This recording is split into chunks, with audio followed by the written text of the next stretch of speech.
శ్రీ సాయినాథాయ నమః. శ్రీ సాయి సచ్చరిత్రము 48వ అధ్యాయము. భక్తుల ఆపదలు బాపుట. శేవడే సపత్నేకరుల కథలు. ఈ అధ్యాయము ప్రారంభించినప్పుడు ఎవరో హేమాడ్ పంతును బాబా గురువా లేక సద్గురువా అని ప్రశ్నించారు. ఆ ప్రశ్నకు సమాధానమిచ్చుటకై సద్గురువు లక్షణములను హేమాడ్ పంతు ఇట్లు వర్ణించుచున్నారు.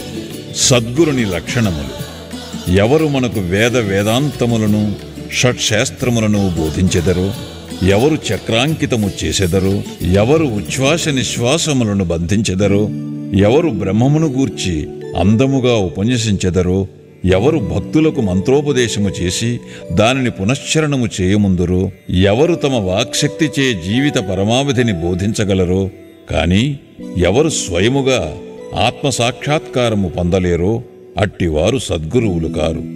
ఎవరైతే చక్కని సంభాషణల వల్ల మనకు ఇహపర సుఖములందు విరక్తి కలుగజేసెదరో, ఎవరు ఆత్మసాక్షాత్కారమందు మనకు అభిరుచి కలుగునట్లు చేసెదరో, ఎవరైతే ఆత్మసాక్షాత్కార విషయమున పుస్తక జ్ఞానమే కాక ఆచరణయందు అనుభవము కూడా పొందియున్నారో అట్టివారు సద్గురువులు. ఆత్మసాక్షాత్కారమును స్వయముగా పొందని గురువు దానిని శిష్యులకెట్లు ప్రసాదించగలరు? సద్గురువు స్వప్నమందైనను శిష్యుల నుండి సేవను గాని ప్రతిఫలమును గాని ఆశించడు. దానికి బదులుగా శిష్యులకు సేవ చేయతలుచును. తాను గొప్పవాడనియు తన శిష్యుడు తక్కువవాడనియు భావించడు. సద్గురువు తన శిష్యుని కొడుకు వలె ప్రేమించుటయే కాక తనతో సరిసమానముగా చూచును, లేదా పరబ్రహ్మస్వరూపముగా చూచును. సద్గురుని ముఖ్య లక్షణమేమన వారు శాంతమునకు ఉనికిపట్టు. వారెన్నడూ చాపల్యమును గాని చికాకును కాని చెందరు. తమ పాండిత్యమునకు వారు గర్వించరు. ధనవంతులు, పేదలు, ఘనులు, నీచులు వారికి సమానమే. హేమాడ్ పంతు తన పూర్వజన్మ సుకృతముచే సాయిబాబా వంటి సద్గురువు ఆశీర్వాదమును సహవాసమును పొందెనని తలంచెను. బాబా యవ్వనమందు కూడా ధనము కూడబెట్టలేదు. వారికి కుటుంబము కాని స్నేహితులు కాని ఇల్లు కాని ఎట్టి ఆధారము కాని లేకుండెను. 18 ఏండ్ల వయస్సు నుండి వారు మనస్సును స్వాధీనమందుంచుకునిరి. వారొంటరిగా నిర్భయముగా నుండివారు. వారెల్లప్పుడూ ఆత్మానుసంధానమందు మునిగియుండివారు. భక్తుల స్వచ్ఛమైన అభిమానమును చూచి వారి మేలు కొరకు ఏవైనా చేయిచుండెడివారు. ఈ విధముగా వారు తమ భక్తులపై ఆధారపడి ఉండేవారు. వారు భౌతిక శరీరముతో ఉన్నప్పుడు తమ భక్తులకు ఏ అనుభవములు నిచ్చుచుండిరో అట్టివి వారు మహాసమాధి చెందిన పిమ్మట కూడా వారిపై ఆధారపడిన భక్తులకు ఇప్పటికినీ ఒసుకుచున్నారు. అందుచే భక్తులు చేయవలసినదేమనా భక్తి విశ్వాసములు అనెడు హృదయదీపమును సరిచేయవలెను. ప్రేమయును వత్తిని వెలిగించవలెను. ఎప్పుడిట్లు చేసెదరో అప్పుడు జ్ఞానమనే జ్యోతి వెలిగి ఎక్కువ తేజస్సుతో ప్రకాశించును. ప్రేమలేని జ్ఞానము ఉత్తది. అట్టి జ్ఞానము ఎవరికినీ అక్కరలేదు. ప్రేమలేనిచో సంతృప్తి ఉండదు. కనుక మనకు అవిచ్ఛిన్నమైన అపరిమిత ప్రేమయుండవలెను. ప్రేమను మనమెట్లు పొగడగలము? ప్రతి వస్తువు దాని ఎదుట ప్రాముఖ్యము లేనిదగును. ప్రేమయనున్నదే లేని ఎడల చదువుట కాని వినుట కాని నేర్చుకొనుట కాని నిష్ఫలములు. ప్రేమయనున్నది వికసించినచో భక్తి, నిర్వ్యామోహము, శాంతి, స్వేచ్ఛలు పూర్తిగా ఒకటి తర్వాత ఇంకొకటి వచ్చును. దేనిని గూర్చి కాని మిక్కిలి చింతించనదే దాని యందు మనకు ప్రేమ కలుగదు. యథార్థమైన కాంక్ష, ఉత్తమమైన భావము ఉన్న చోటనే భగవంతుడు తానై సాక్షాత్కరించును. అది ఏ ప్రేమ, అదే మోక్షమునకు మార్గము. ఈ అధ్యాయములో చెప్పవలసిన ముఖ్య కథను పరిశీలించదము. స్వచ్ఛమైన మనస్సుతో ఎవరైనను నిజమైన యోగీశ్వరుని వద్దకు పోయి వారి పాదములపై పడినచో తుట్టతుదకు అతడు రక్షింపబడును. ఈ విషయము దిగువ కథ వలన విశదపడును. శావడే షోలాపూర్ జిల్లా అక్కల్కోట నివాసి సపత్నేకరు న్యాయపరీక్షకు చదువుచుండెను. తోటి విద్యార్థి శావడే అతనితో చేరెను. ఇతర విద్యార్థులు కూడా గుమిగూడి తమ పాఠముల జ్ఞానము సరిగా ఉన్నది లేనిది చూచుకునుచుండెరి. ప్రశ్నోత్తరముల వలన శావడేకు ఏమీ రానట్లు తోచెను. తక్కిన విద్యార్థులు అతనిని వెక్కిరించేరి. అతడు పరీక్షకు సరిగా చదువుకుపోయినను తన యందు సాయిబాబా కృప ఉండుటచే ఉత్తీర్ణుడగదునని చెప్పాను. అందుకు సపత్నేకరు ఆశ్చర్యపడెను. సాయిబాబా ఎవరు? వారి నేల అంత పొగుడుచున్నావు అని అడిగాను. అందువలన శావడే ఇట్లనెను, షిరిడీ మసీదులో ఒక ఫకీరు గలరు. వారు గొప్ప సత్పురుషులు. యోగులు ఇతరులున్నను వారు అమోఘమైన వారు. పూర్వజన్మ సుకృతమున్న గాని మనము వారిని దర్శించలేము. నేను పూర్తిగా వారినే నమ్మియున్నాను. వారు పలుకున్నది ఎన్నడూ అసత్యము కానేరదు. నేను పరీక్షలో తప్పక ఉత్తీర్ణుడు నగుదునని వారు నన్ను ఆశీర్వదించి ఉన్నారు. కనుక వారి కృపచే తప్పక చివరి పరీక్షయందు ఉత్తీర్ణుడనయ్యేదను అనెను. సపత్నేకర్ తన స్నేహితుని ధైర్యమునకు నవ్వెను. వానిని బాబాను కూడా వెక్కిరించెను. సపత్నేకర్ దంపతులు. సపత్నేకర్ న్యాయ పరీక్షలో ఉత్తీర్ణుడయ్యను. అక్కల్కోటలో వృత్తిని ప్రారంభించి అతడ న్యాయవాది అయ్యను.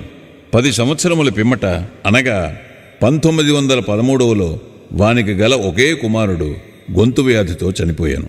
అందువలన అతని మనస్సు వికలమయ్యాను. పండరీపురం, గాణగాపురం మొదలగు పుణ్యక్షేత్రములకు యాత్రార్థము పోయి శాంతి పొందవలని అనుకునేను. కానీ అతనికి శాంతి లభించలేదు. వేదాంతము చదివెను గాని అది కూడా సహాయపడలేదు. అంతలో శావడే మాటలు అతనికి బాబాయందు గల భక్తియు జ్ఞప్తికి వచ్చాను. కాబట్టి తాను కూడా షిరిడీకి పోయి శ్రీ సాయిని చూడవలను అనుకునేను. అతడు తన సోదరుడుగు పండితరావుతో షిరిడీకి వెళ్ళెను. దూరము నుండి బాబా దర్శనము చేసి సంతసించాను. గొప్ప భక్తితో బాబా వద్దకేగి ఒక టెంకాయనతట పెట్టి బాబా పాదములకు సాష్టాంగ నమస్కారము చేశాను. బయటికి పొమ్ము అని బాబా అరిచాను. సపత్నేకర్ తల వంచుకొని కొంచెము వెనకకు జరిగి అతడు కూర్చుండెను. బాబా కటాక్షమును పొందుటకు ఎవరి సలహా అయినా తీసుకొనుటకు యత్నించాను. కొందరు బాలాసింపి పేరు చెప్పిరి. అతని వద్దకు పోయి సహాయమును కోరెను. వారు బాబా ఫోటోలను కొని బాబా వద్దకు మసీదుకు వెళ్ళిరి. బాలాసింపి ఒక ఫోటోను బాబా చేతిలో పెట్టి ఇది ఎవరిదని అడిగాను. దానిని ప్రేమించువారిదని బాబా చెప్పుచూ సపత్నేకర్ వైపు చూపాను. బాబా నవ్వగా అతడి వారందరూ నవ్విరి. బాలా ఆ నవ్వు యొక్క ప్రాముఖ్యమేమని బాబాను అడుగుచూ సపత్నేకర్ దగ్గరకు జరిగి బాబా దర్శనము చేయమనను. సపత్నేకర్ బాబా పాదములకు నమస్కరించగా బాబా తిరిగి వెడిలిపొమ్మని అరిచాను. సపత్నేకరుకు ఏమి చేయవలనో తోచకుండాను.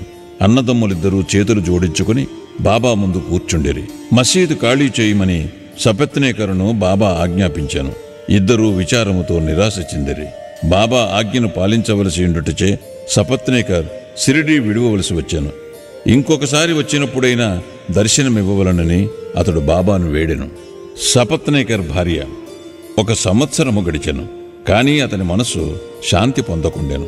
అతడు గాణుగాపురము వెళ్ళెను. కాని అశాంతి హెచ్చెను. విశ్రాంతికై మాడేగాం వెళ్ళెను. తుదకు కాశీ వెళ్ళుటకు నిశ్చయించుకొనెను. బయలుదేరుటకు 2 దినములకు ముందు అతని భార్యకు ఒక స్వప్న దృశ్యము కనబడెను. స్వప్నములో ఆమె నీళ్ల కొరకు కుండ పట్టుకుని లకట్సాబావికి పోవుచుండెను.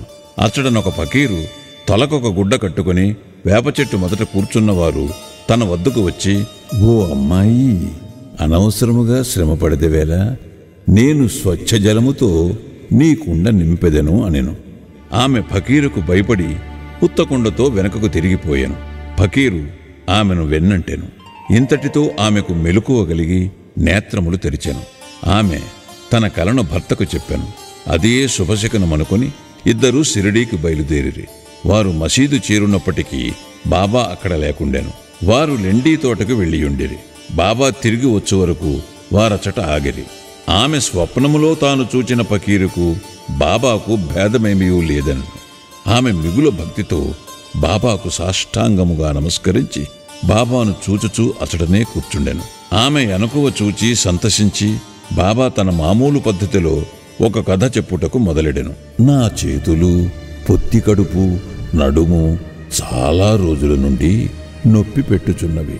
నేను అనేక ఔషధములు పుచ్చుకుంటుని, కాని నొప్పులు తగ్గలేదు. మందులు ఫలమీయకపోవుటచే విసుగు చెంది తిని, కాని నొప్పులన్నీ ఇచ్చట వెంటనే నిష్క్రమించుటకు ఆశ్చర్యపడుచుంటిని అనెను. పేరు చెప్పనప్పటికీ ఆ వృత్తాంతమంతయు సపత్నేకర్ భార్యదే.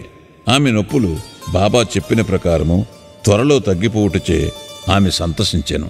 సపత్నేకర్ ముందుగా పోయి దర్శనము చేసుకొనెను. మరల బాబా బయటకు పొమ్మనెను. ఈసారి అతడు మిక్కిలి పశ్చాత్తాపపడి ఎక్కువ శ్రద్ధతో నుండెను. ఇది బాబాను తాను పూర్వము నిందించి ఎగతాళి చేసిన దాని ప్రతిఫలమని గ్రహించి దాని విరుగుడు కొరకు ప్రయత్నించుచుండెను. బాబాను ఒంటరిగా కలుసుకుని వారిని క్షమాపణ కోరవలనని యత్నించుచుండెను. అట్లే ఉనర్చాను. అతడు తన శిరస్సును బాబా పాదములపై పెట్టాను. బాబా తన వరదహస్తమును సపత్నేకర్ తలపై పెట్టాను.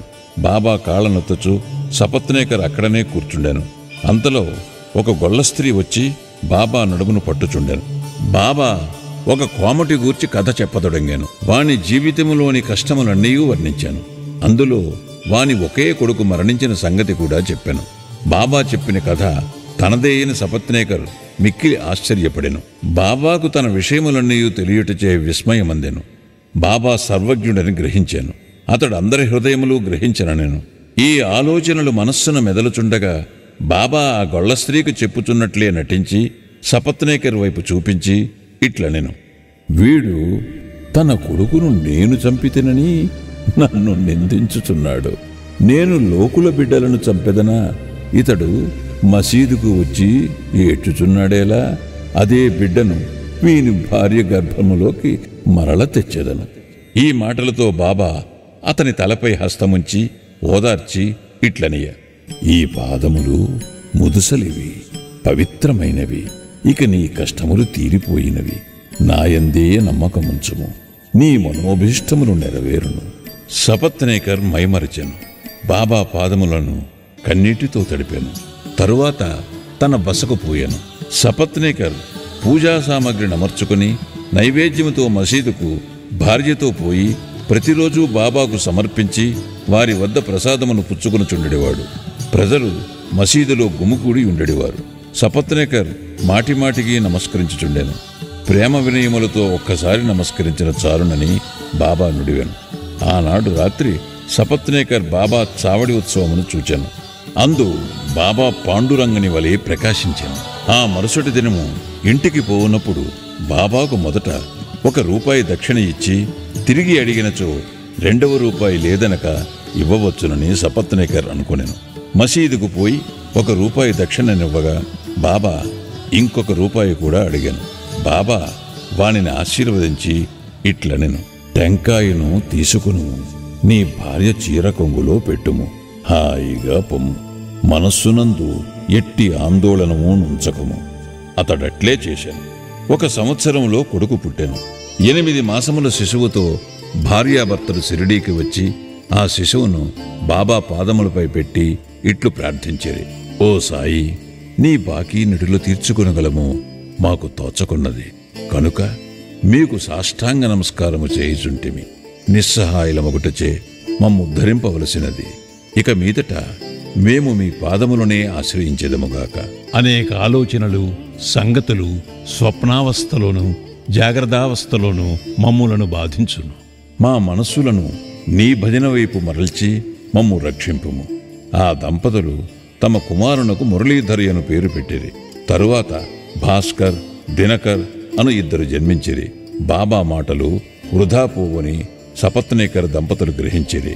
అవి అక్షరాలా జరుగునని కూడా నమ్మిరి. శ్రీ సాయినాథాయ నమః. 48వ అధ్యాయము సంపూర్ణము. సద్గురు శ్రీ సాయినాథార్పణమస్తు. శుభం భవతు.